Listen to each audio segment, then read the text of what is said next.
Classical Crescendo.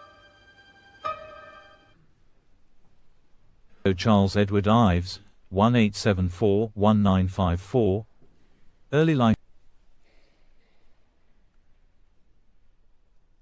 Charles Edward Ives was born on October 20, 1874, in Danbury, Connecticut, USA.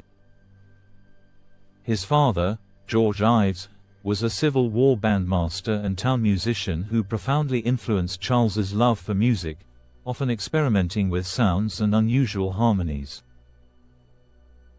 Charles grew up in an environment where music was a constant, and he became particularly fascinated by his father's unconventional techniques, such as polytonality, polyrhythms, and microtonal tuning. Education.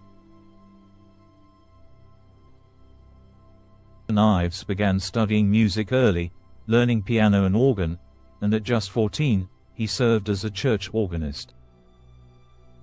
He later attended Yale University, where he studied under Horatio Parker, a traditional composer who encouraged a structured approach to composition. Although Ives respected his teacher, he often felt constrained by the strict conventions of academic music. Nonetheless, he graduated in 1898 with a background that blended conventional training and his father's unique influence. Early career and business life. Rather than pursuing a full-time career in music, Ives chose to enter the insurance industry, believing that he could be truer to his artistic vision if he didn't rely on music for income. He co-founded the Ives and Myrick Insurance Agency, which became highly successful. Ives continued to compose in his free time, developing his experimental style that often combined elements from different musical genres, including folk songs, marches, and hymns. Mature works and style.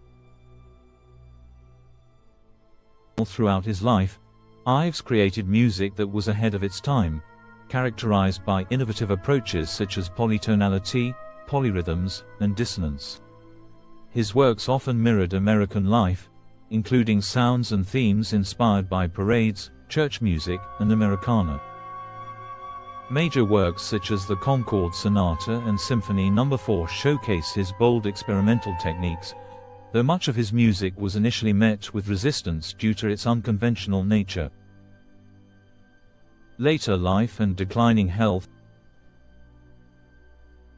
In the 1920s, Ives began to suffer from health problems, possibly related to his earlier, intense workload.